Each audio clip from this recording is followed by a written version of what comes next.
ആം ആദ്മി പാർട്ടിയിലെ പ്രതിസന്ധി പരിഹരിക്കാൻ അരവിന്ദ് കെജ്രിവാൾ പഞ്ചാബിലെയും ഡൽഹിയിലെയും പാർട്ടി MLA-മാരുമായി കൂടിക്കാഴ്ച നടത്തും. പാർട്ടി പിളർപ്പിന്റെ വക്കിലെത്തിയതോടെയാണ് നിർണായക നീക്കം.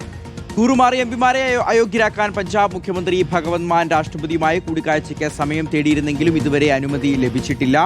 YS അഭിനന്ദ് വിവരങ്ങൾ നൽകും. അഭിനന്ദ്, 2012 മാത്രം തുടങ്ങിയൊരു പാർട്ടി അതിന്റെ വളർച്ചയുടെ വലിയ പടവുകൾ പിന്നിട്ട് മുന്നോട്ട് പോയിട്ട് ഇപ്പോൾ ഏറ്റവും പ്രധാനപ്പെട്ട നിർണായകമായ ആ പാർട്ടിയുടെ പ്രതിസന്ധി ഘട്ടത്തിലൂടെ കടന്നു പോവുകയാണ്. അപ്പോൾ ഈ പഞ്ചാബിലും ദില്ലിയിലുമൊക്കെ കൂടുതൽ MLA-മാർ, കൂടുതൽ പാർട്ടി പ്രവർത്തകരൊക്കെ ഈ പാർട്ടി വിട്ടു പോകും, പാർട്ടി ഒരു തകർച്ചയുടെ പാതയിലാണെന്ന് തന്നെയാണ് ആണോ വിലയിരുത്തൽ?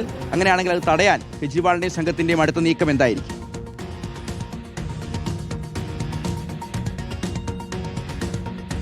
ഷിഹാസ് സൂചിപ്പിച്ചതുപോലെ തന്നെ 2012 തുടങ്ങിയ പാർട്ടി 14 വർഷത്തിനിപ്പുറം പിളരുമോ തകരുമോ എന്നതാണ് ഇനിയിപ്പോൾ ദേശീയ രാഷ്ട്രീയം ഉറ്റുനോക്കിക്കൊണ്ടിരിക്കുന്നത്. ആം ആദ്മി പാർട്ടിയുടെ MLA-മാർ 48 MLA-മാരുടെ പിന്തുണ തനിക്കുണ്ടെന്നാണ് പാർട്ടി വിട്ടുപോയ രാഘവ് ചദ്ദ വ്യക്തമാക്കുന്നത്. അങ്ങനെയെങ്കിൽ ബാക്കിയുള്ള MLA-മാരുടെ പിന്തുണ കൂടി സമാഹരിച്ച് പാർട്ടി ഭരണം തന്നെ അവിടെ വീഴ്ത്തുവാൻ വേണ്ടിയിട്ടുള്ള ഇടപെടലാണ് രാഘവ് ചദ്ദയുടെ നേതൃത്വത്തിൽ തകൃതിയായി നടത്തിക്കൊണ്ടിരിക്കുന്നത്. എന്തായാലും BJP ദേശീയ നേതൃത്വം കർശനമായിട്ട് നിർദ്ദേശമാണ് ചദ്ദയ്ക്ക് നൽകുകയും ചെയ്തിരിക്കുന്നത്. ചദ്ദ വലിയ ഓഫറുകളൊക്കെ സ്വീകരിച്ചാണ് ആം ആദ്മി പാർട്ടി വിടുകയും BJP-യിൽ ചേരുകയും ചെയ്തത്. കൂട്ടം ഇനി കൂടെ എത്ര പേർ ഉണ്ടാകും എന്നതാണ് ഇനി കാത്തിരുന്ന് കാണേണ്ടത്. ഇതുമായിട്ട് പക്ഷേ തൊട്ടപ്പുറത്തെ വശത്ത് നമ്മൾ പരിശോധിക്കുകയാണെങ്കിൽ അരവിന്ദ് കെജ്രിവാൾ തന്നെ നേരിട്ടിറങ്ങി MLA-മാരുമായി സംസാരിച്ച അസംതൃപ്തരുമായിട്ട് കൂടിക്കാഴ്ച നടത്തി അവരെയൊക്കെ പിന്തുണയ്ക്കുന്നുണ്ടോ എന്ന് കൃത്യമായി ഉറപ്പുവരുത്തുവാൻ വേണ്ടിയിട്ടുള്ള ഇടപെടൽ അത് കേജ്രിവാളിന്റെ നേതൃത്വത്തിൽ നടക്കുന്നത്.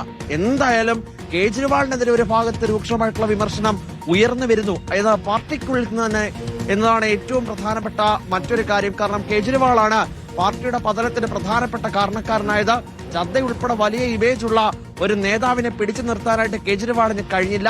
അങ്ങേയറ്റം പ്രശ്നങ്ങളിലൂടെ പാർട്ടി കടന്നുപോയ സമയത്ത് അത് കൃത്യമായിട്ട് കേജ്രിവാൾ സ്വന്തം കാര്യം മാത്രം നോക്കി, സ്വന്തം പ്രതിച്ഛായ വളർത്തുവാൻ വേണ്ടി നോക്കി എന്നടക്കമുള്ള രൂക്ഷമായിട്ടുള്ള ഭാഷയിലുള്ള വിമർശനം അത് പാർട്ടിക്കുള്ളിൽ നിന്ന് തന്നെ വരുന്നു എന്നതാണ് മറ്റൊരു പ്രധാനപ്പെട്ട കാര്യം. ഇനി എന്താകും പഞ്ചാബിലെ സ്ഥിതി എന്നതാണ് ദേശീയ രാഷ്ട്രീയം ഉറ്റുനോക്കുന്നത്. ദില്ലിയിലെ 22-ൽ 15 MLA-മാരും പാർട്ടി വിട്ടേക്കുമെന്നുള്ള സൂചനകൾ ഉണ്ട്. അങ്ങനെയെങ്കിൽ ദില്ലിയിലെ കാര്യം എന്ത്, പഞ്ചാബിലെ കാര്യം എന്ത് എന്നതാണ് ഇനി ഒരു ചോദ്യചിഹ്നമായിട്ടുള്ളത്. പഞ്ചാബ് സർക്കാർ അത് താഴെ വീഴുമോ എന്നതാണ് നമ്മൾ നോക്കിയിരിക്കുകയും ചെയ്യുന്നത്.